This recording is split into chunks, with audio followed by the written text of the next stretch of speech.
I used to. Was the drug use continuing? Were you still He doing looks scary cocaine as hell right during now. your 20s, 30s, and 40s? Yeah, I would do it periodically, on the weekends, here Bruh, and there. that nigga is just Might knows be so In your hard. 20s, 30s, and 40s?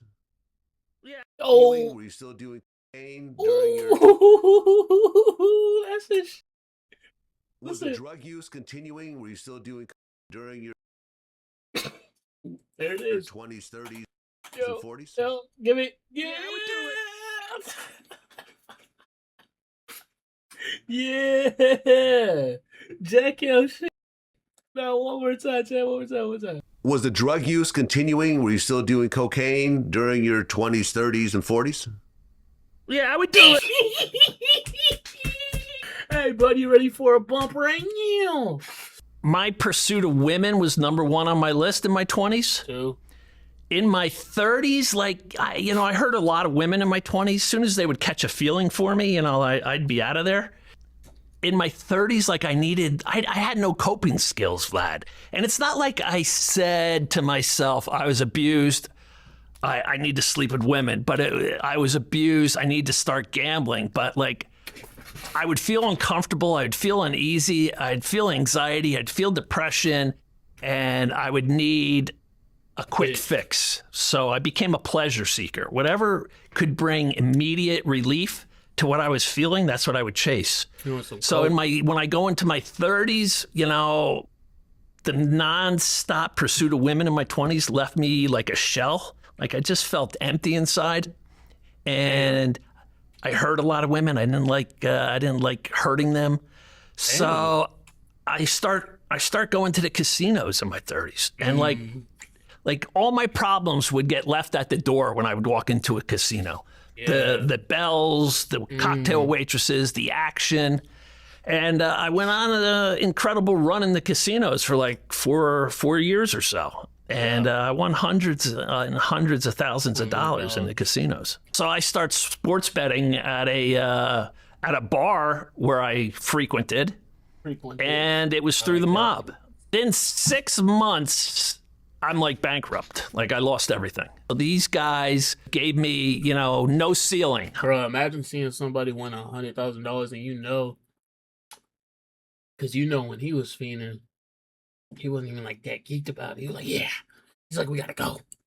They're like, we gotta go home. He's like, no, more. That's how they be, bro. It's so funny being with a gambler, bro. They just don't see, that's immaculate for real. I could bet as much as I wanted, as often as I wanted. And I was $77,000 in debt to them. Bro, that's some real San Andreas shit right there, bro. Bro was winning hundreds and thousands, 50s and tens and thousands, hundreds of thousands of dollars. Bro lost it all, and he said 4 months or 6 months. Bro lost it all. Okay. And this is the Mafia? Yes, sir. Okay, so now you owe the mob $77,000. Yeah. And you have no job, I'm assuming, at this point? No, I had a job. My brother and I had a tire automotive center. I'm assuming at this mob, 77. I love hearing the regret in these guys' voice. I know that sounds crazy. But not even it's regret, bro. Listen when you say, $7,000.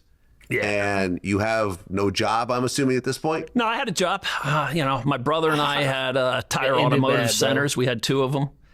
Okay. And he probably made $1 million, close to. That phone call to them, telling them I was out of money, that wasn't an easy phone call to make. And I didn't know what to do. They instantly started... the guy who answered the phone was in the sports room, and he's like, I told him I was out of money, man. I don't know what to do. And he's like, oh. He's like, I'll have somebody call you back. Make sure you answer. Good luck, bro. That if the mob was still around and they gave y'all a chance, credit 50,000. You can go to the table, put it on black. You win, you got 100,000. You can pay the mob back they 50. Walk away with 50, no questions asked. You just became from 0 to 100 back to 50. You feel me? But now you got 50. So you went from 0 to 50. Shout out the mob. But you lose. You lose, bro.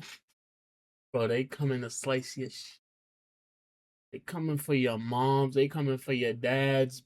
Like, bro, they coming for you, bro. They come for your kids, brothers, sisters, aunties, uncles. Like, they coming for your abuelita, all that shit, bro. Ooh, I'm not a weasel. I'm not a rat. I wasn't going to go to the authorities. But I called Gamblers Anonymous. And the head of the New Jersey Gamblers Anonymous, Ed. Oh. Was that the play? Yo, how much will Gamblers Anonymous front you? He probably right. If you like, yo, I'm about to end my shit because I know I owe some people money and I just can't do this shit anymore and da da da da da. They might be like, yo, you're good. How much is it? How much is it? And maybe if it's like 50K, maybe they'll literally bond you out. Looney, I told the lady over the phone how much I owed, and she said, I'll have somebody call you back. The director of the organization, Ed himself, called me back, and he said, tonight there's... Yo, that nigga Ed? Yeah, let's dig in. Year, brother. Ooh, 1957, the real founder. There might be a slight mix-up between in history, Gamblers Anonymous. The founder is Jim W. However, depending if you arrest me, blah, blah, blah, blah, blah. Oh, yeah, right here. Ed Looney, one of the most prominent advocates in problem gambling recovery in the United States. He was a long-time executive director of the Council of Gambling of New Jersey. Yo. As executive director, Looney became one of the country's leading voices on gambling addiction during the rapid nation expansion of casinos, riverboats, and lotteries. His organization served as a primary bridge directing callers and local gambling. Like, basically, this nigga Ed did his homework. He was like, bro, we've been waiting on your call. I've been seeing your name on the top gambler list. You know what that means, chat? That means all these dudes who probably be gambling and doing all that shit, it literally always ends bad, bro. Bro, we know who you are. I've literally been waiting on your call. Yeah, you're fucked. Oh, you went with the mob. That's the route you went? Okay. Well, like, that ass. This shit crazy, bro. There's a meeting with a bunch of hardcore guys. Some had been in the mafia. Some bet with the mafia. I'll take you to that meeting. They'll know what to do. So I went there. I told them my story. And they're like, look, man, you gotta set up a payment plan. These guys are going to scream and bitch and moan and say, no way, but you got to stick to your guns and just say, you know, you're trying to do right and you want to pay them back, but it's got to be a payment plan. And I did that, and of course they balked at it. The guy's like, what you want to pay us a month doesn't even cover the juice we're going to be charging you on $77,000. He's like, if I go to my boss with that number, you're putting my life in danger. So this went on for a while. And then just the death threats and the beatings, and they called family members. They got wait. Hold on a second. The beatings? So they actually beat you over this? No, the threats of beatings. Yeah. The threats of beatings. Yeah. Okay, got it. Threats of beatings. So they never actually put their hands on you or roughed you up? No, The guys in Gamblers Anonymous said they're going to get your family's phone numbers. You got to tell everybody what's going on. I go, how will they get my family's phone numbers? They're like, they're going to get them. Don't worry. Sure enough. Yeah, you're way better than anything else. Not only we're going to tell everybody, don't give you no money. Everybody going to know you owe us. Yeah, the mob was moving different. I ain't going to hold you, bro. They called my father. Your son's a piece of shit. You gotta bail him out or he's a dead man. And I had told everybody, like, just say, Clark, this is Clark's problem. He got himself into this. He'll handle it with you like a man. They called my brother at his store and said, you can save your brother's life by ponying up some money for him. And then the last phone call I got from them, normally it was drawn out with screaming and threats. The last phone call simply said, you're a dead man. And they hung up. And how'd you feel?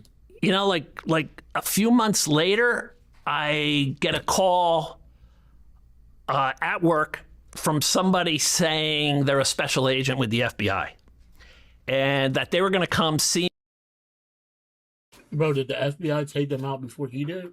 me in 2 days at 3 p.m. and that I had better be there. And I'm like, whoa. You know, you got to tell me what this is about. And they're like, no, we don't. I'll see you 3 p.m. on Thursday. And he hung up. We looked it up. This is like the 80s.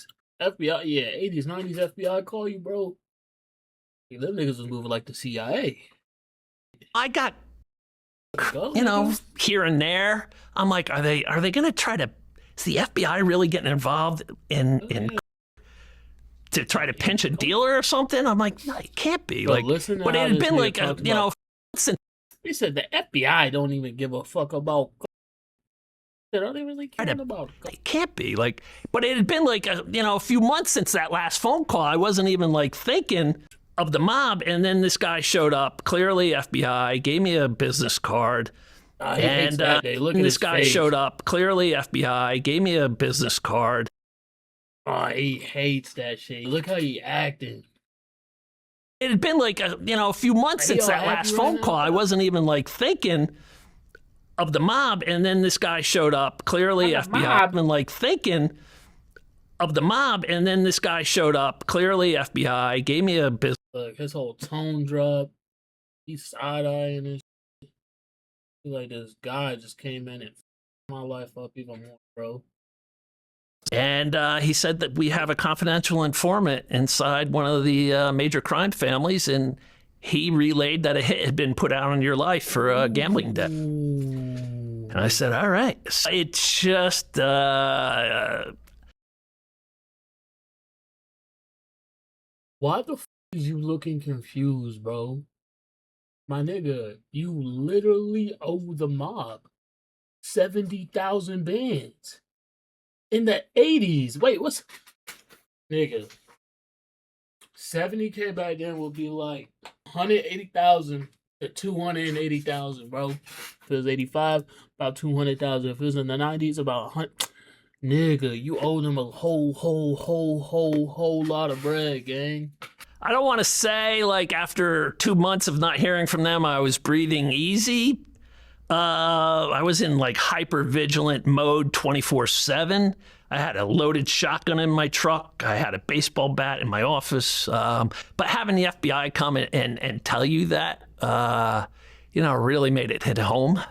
And they wanted me to wear a wire. They're like, why don't we set you up with a wire? I'm like, are you out of your mind? I'm like, first off, I haven't heard from them in a couple months, and I'm not going to make my situation go from bad to worse by wearing a wire. It wouldn't matter. Why the f the mob want to talk to a dead man?